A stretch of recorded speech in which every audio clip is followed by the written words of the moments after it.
اسلام کی تعلیم ہے تو سر آنکھوں پر، اور اگر یہ اسلام کے خلاف ہے تو پھر یہ کسی لائق نہیں ہے کہ اس کی طرف نظر التفات کی جائے۔ مولانا اشرف علی تھانوی نے ایک کتاب لکھی جس کا نام ہے حفظ الایمان۔ کتاب بھی نہیں ہے، وہ چھٹاک بھر کا رسالہ ہے، یہ ہاتھ میں میرے کل 32 پیج کا رسالہ ہے۔ آج تک پوری ذریات، پوری دیوبندی جماعت ان کے اس کفر کو دھو نہیں پائی ہے۔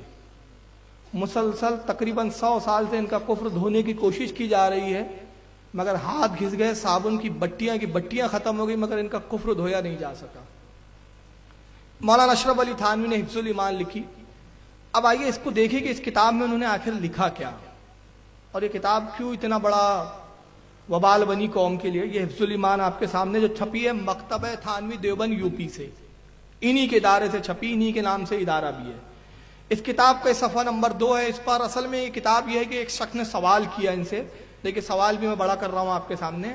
ایک شخص نے سوال یہ کیا کہ زید، یعنی ایک شخص ہے زید XYZ جیسے ہم بولتے ہیں نا، تو اس کو ویسی اصطلاح میں بولتے ہیں زید بکر عمر، تو کہتے ہیں زید ایک شخص ہے جو یہ کہتا ہے، جس کا کہنا یہ ہے کہ رسول اللہ صلی اللہ علیہ وسلم کا جو علم غیب ہے وہ باواسطہ ہے، اور اللہ کا جو غیب ہے وہ بالذات ہے، یعنی اللہ کا غیب ذاتی ہے اور رسول کو جو غیب ہے وہ اللہ کا عطا کردہ ہے، وہ عطائی ہے۔ اور یہی عقیدہ ہے اہل سنت والجماعت کا۔ ہم رسول اللہ کا علم غیب عطائی مانتے ہیں۔ کیا مانتے ہیں ہم؟ عطائی۔ اعلیٰ حضرت فاضل بریلوی نے، اس پر بھی ایک بات میں عرض کر دوں کہ لوگ جہاں جھوٹ بولتے ہیں کہ مولانا احمد رضا خان صاحب اللہ کا علم رسول کا علم برابر مانتے ہیں، اور رسول اور اللہ کے علم کو برابر مانتے ہیں۔ اعلیٰ حضرت نے دولت المکیہ لکھی، اس میں شروع میں ہی آپ نے صاف کھلے طور پر فرمایا کہ یہ ہم پر بہتان ہے۔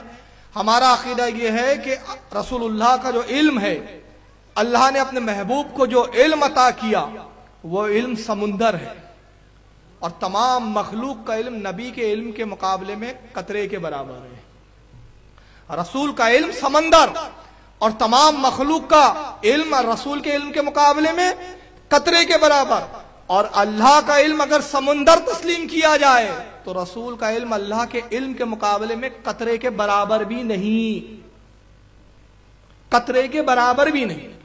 مگر جو کچھ اللہ نے اپنے محبوب کو عطا کیا وہ اتنا عطا کیا کہ جو کچھ ہو چکا اور جو کچھ ہونے والا ہے، ما کانا وما یکون، جو ہو گیا اور جو ہونے والا ہے سب کا علم عطا فرما دیا۔ تو اب جو زید ہے اس کا بھی عقیدہ یہی ہے کہ رسول کو جو علم دیا گیا وہ یہ ہے عطائی ہے، اور اللہ کا جو علم ہے وہ ذاتی ہے۔ ایسا یقین رکھنے والے کا کیا حکم ہے؟ تو مولانا اشرف علی تھانوی صاحب نے اس کا جواب دیا، اب ذرا جواب سنیں، صفحہ نمبر 15 ہے۔ کہتے ہیں کہ پھر یہ کہ آپ کی ذات مقدس پر علم غیب کا حکم کیا جانا اگر بقول زید صحیح ہو تو دریافت طلب یہ امر ہے کہ اس غیب سے مراد بعض غیب ہے یا کل غیب۔ اگر بعض علوم غیبیہ مراد ہے تو اس میں حضور صلی اللہ علیہ وسلم ہی کی کیا تخصیص ہے؟ ایسا علم غیب تو زید و عمر بلکہ ہر صبی و مجنون بلکہ جمیع حیوانات و باہیم کے لیے بھی حاصل ہے۔ معاذ اللہ، استغفر اللہ، لا حول ولا قوت۔ یعنی مولانا اشرف علی تھانوی صاحب کہتے ہیں کہ زید جو کہتا ہے کہ رسول اللہ کو اللہ نے علم دیا، عطائی علم ہے، تو اگر وہ عطائی بھی مانتا ہے تو پھر دریافت طلب امر یہ ہے آپ کی ذات مقدس پر، یعنی رسول اللہ کی ذات پر علم غیب کا حکم کیا جانا، یعنی یہ حکم لگانا کہ نبی غیب جانتے ہیں، باوجود بھلائی یہی مانے کہ اللہ کا عطا کردہ علم ہے، ذاتی نہیں ہے، خود کا نہیں ہے، قطرہ کا بھی علم جو ہے ذاتی نہیں ہے، اللہ نے عطا کیا۔ تو تھانوی صاحب کہتے ہیں پھر میں پوچھنا یہ چاہتا ہوں، دریافت طلب امر یہ ہے، پھر مجھے پوچھنا یہ ہے کہ اس غیب سے مراد وہ کل غیب لیتا ہے، تمام غیب لیتا ہے کہ کچھ غیب لیتا ہے؟ جبکہ زید کہہ رہا ہے کہ میں رسول کا غیب تو کل نہیں مانتا، کچھ ہی مانتا ہوں اللہ کے مقابلے میں، اور اگر بعض غیب ہے، کچھ ہی چیزوں کا غیب ہے، اللہ کے برابر نہیں ہے، کچھ چیزوں کا غیب ہے، تو کہتے ہیں اس میں حضور ہی کی کیا تخصیص، پھر سرکاری کی کیا خصوصیات، سرکار کو ہی کیوں پھر اس میں محدود کیا جائے؟ ایسا علم جیسا نبی کو علم ہے ایسا علم غیب تو زید جو پوچھ رہا ہے اس کو بھی ہے، امر کسی اور شخص کو بھی ہے، ہر سبھی، ہر بچے کو ہے، مجنو ہر پاگل کو ہے، بلکہ جمیع حیوانات و باہیم جتنے جانور چرند پرندے سب کو ایسا علم حاصل ہے۔ ایسا علم تو جانوروں کو بھی ہے، پاگلوں کو بھی ہے، بچوں کو بھی ہے۔ تو آپ اندازہ لگائیے کہ مولانا اشرف علی تھانوی صاحب کی تعلیم یہ ہے کہ رسول کا جو علم ہے ایسا علم جانوروں کی طرح ہے، نبی کو جو علم ہے وہ ایسا علم پاگلوں کو بھی ہے، نبی کو جو علم ہے وہ بچے بھی جانتے ہیں، نبی کو جو علم ہے وہ تمام جمیع حیوانات میں تمام جانور آ گئے، جتنے ذلیل جانور ہیں وہ بھی آ گئے۔ مطلب نبی کی اتنی بڑی صریح توہین کی انہوں نے، کہا کہ نبی کا غیب ماننا، اس میں نبی کی کوئی خصوصیت اور خاصیت نہیں ہے، جیسا نبی کو علم ہے ایسا تو جانوروں کو اور پاگلوں کو بھی علم ہے، ذلیل سے ذلیل جانور کو بھی ایسا علم ہے۔ اب اسی عبارت کو اگر یوں پڑھے، اور میں علماء دیوبند اور اس کے بعد علماء تبلیغی جماعت سے پوچھتا ہوں کہ اگر اس عبارت کو ایسا پڑھے تو پھر خدا را آپ اس کو گستاخی پہ محمول نہ کرے۔ اب دیکھیں میں اسی عبارت کو تھوڑے سے ترمیم کے ساتھ پڑھ رہا ہوں۔ پھر یہ کہ مولانا اشرف علی تھانوی صاحب کی ذات مقدس پر علم کا حکم کیا جانا کہ وہ علم رکھتے ہیں، اگر کہنے والے کے مطابق صحیح ہے تو دریافت طلب امر یہ ہے کہ جو کچھ ان کو علم ہے وہ پورا کا پورا ہے کہ تھوڑا ہے؟ اگر تھوڑا ہے تو اس میں مولانا اشرف علی کی کیا خاصیت؟ جیسا علم مولانا اشرف علی تھانوی کو ہے ایسا علم کتوں کو بھی ہے، جیسا علم مولانا اشرف علی تھانوی کو ایسا علم سور کو بھی ہے، جیسے مولانا اشرف علی تھانوی کو علم ہے ایسا علم ذلیل سے ذلیل نیچ جانور کو بھی ہے۔ توہین ہوئی کہ نہیں ہوئی؟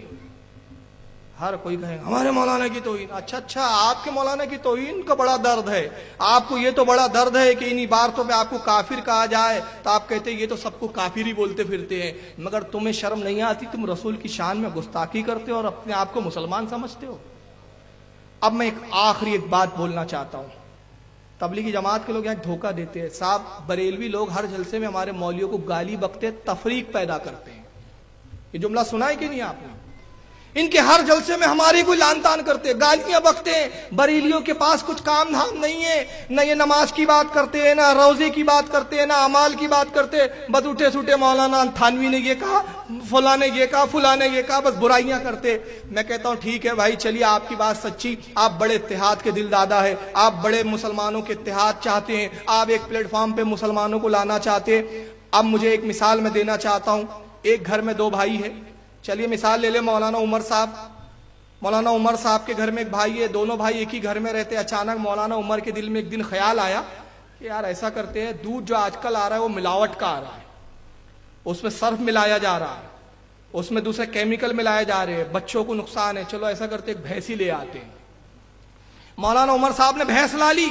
اب بمبئی کے حالات، بمبئی میں رہنے کے لیے جگہ کی بڑی قلت، وہ چھوٹے سے گھر میں چھوٹے سے فلیٹ میں بھینس بھی گھسا دیا۔ اب بھینس وہاں پاخانہ بھی کر رہی ہے، بھینس وہاں پیشاب بھی کر رہی ہے، پاخانے کی بدبو بھی ہے، گوبر کا تعفن بھی ہے، پیشاب کی بدبو بھی ہے۔ بھائی پریشان، بیوی پریشان۔ بیوی کہتی ہے کہ کیا بلا لائے، 1 لیٹر روزانہ دودھ لگتا ہے، 1 لیٹر دودھ کے لیے آپ نے اتنی بڑی بھینس لا لی، رہنے کے لیے تکلیف ہے، یہاں رہنے کو جگہ، یہ بھینس سے کتنی تکلیف ہو رہی ہے، خدا را اس کو لے جائیے بیچ دیجئے۔ بھائی کہہ رہا لے جائیے بیچ دیجئے، بیوی کہہ رہی ہے لے جائیے بیچ دیجئے، مگر مولانا عمر صاحب کی ضد کا عالم یہ، بھینس نہیں جائیں گی، بھلے یہاں گوبر کرتی ہے کرے، پیشاب کرتی ہے کرے، تعفن ہوتا ہے ہو، بدبو پھیلتی ہے پھیلتی رہے، لوگ بیمار ہوتے ہو جائے، بھینس نہیں جائیں گی۔ بھینس جائیں گی تو 1 لیٹر دودھ کا کیا ہوگا؟ 1 لیٹر دودھ بہت عزیز ہے مجھے، 1 لیٹر دودھ کو نہیں چھوڑ سکتا میں، مجھے پیور دودھ چاہیے، بھینس نہیں جائیں گی۔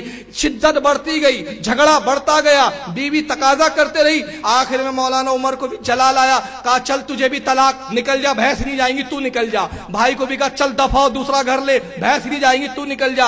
اب میں آپ سے پوچھنا چاہتا ہوں مولانا عمر صاحب نے صحیح کیا کہ غلط کیا؟ بتائیے۔ ارے یار دودھ مل رہا ہے نا، بھائی سے کیا ملے گا؟ ہر عقل مند ذی علم آدمی کہے گا غلط کیا۔ بھائی عزیز ہے ایک جانور سے، بیوی عزیز ہے ایک جانور سے، دودھ سے کام، بغیر دودھ کے بھی کام چل سکتا تھا، مولانا عمر صاحب نے غلط کیا۔ میں کہتا ہوں تم اتحاد کی بات کرتے ہو، تم نے یہ جو حفظ الایمان کی غلاظتیں چھوڑی ہے، یہ جو تعفن چھوڑا ہے، اس سے مسلمانوں میں تفریق ہوئی۔ ایک جماعت تم سے نالا ہے، ایک جماعت تم سے اتحاد کرنے کے لیے تیار نہیں۔ اس کا مطالبہ یہ ہے کہ یہ بھینس جو ہے، یہ حفظ الایمان نامی بھینس، یہ گوبر بھی ہے، یہ پیشاب بھی ہے، یہ بدبو بھی ہے، تعفن بھی ہے، تعفن کو ہٹاؤ، گلے مل جاؤ، مگر تم تعفن ہٹانے کے لیے تیار نہیں۔ کتاب سے عبارتیں بدلنے کے لیے تیار نہیں، تم توبہ کے لیے تیار نہیں. تو مطلب یہ ہوا کہ تم نے حفظ الایمان کو کیا قرآن سمجھ رکھا ہے کہ اتحاد ٹوٹتا ہے تو ٹوٹ جائے، لوگ ناراض ہوتے تو ہو جائے، مگر حفظ الایمان کی ایک عبارت نہیں بدلی جائیں گی، حفظ الایمان پہ توبہ نہیں کی جائیں گی. تو معلوم ہوا کہ تفریق ہم نے پیدا نہیں کی، تفریق کا بیج تم نے بویا ہے،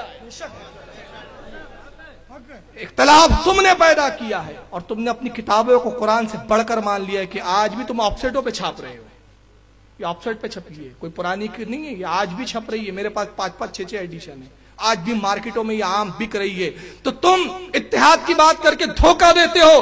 اگر تم اتحاد کے دلدادہ ہوتے، اللہ کے رسول نے فرمایا نبی معصوم ہوتا ہے مگر معصوم نبی کہتا ہے میں اپنے رب کائنات کی بارگاہ میں روزانہ 70 بار استغفار کرتا ہوں، اپنے رب کی بارگاہ میں 70 بار توبہ کرتا ہوں. تم کو اگر اتحاد چاہیے تھا تو تم کہتے اے مولانا احمد رضا آپ کے نزدیک کفر ہے، جانے دیجئے کفر ہے یا نہیں اللہ کی بارگاہ میں، مگر آپ کفر کہتے ہیں، چلیے ہم آپ کی بات کو مان لیتے ہیں، اگر کفر ہے تو اللہ توبہ ہماری توبہ قبول کرے. توبہ کرتے اعلی حضرت سے گلے مل لیتے، اتحاد پارا پارا نہ ہوتا.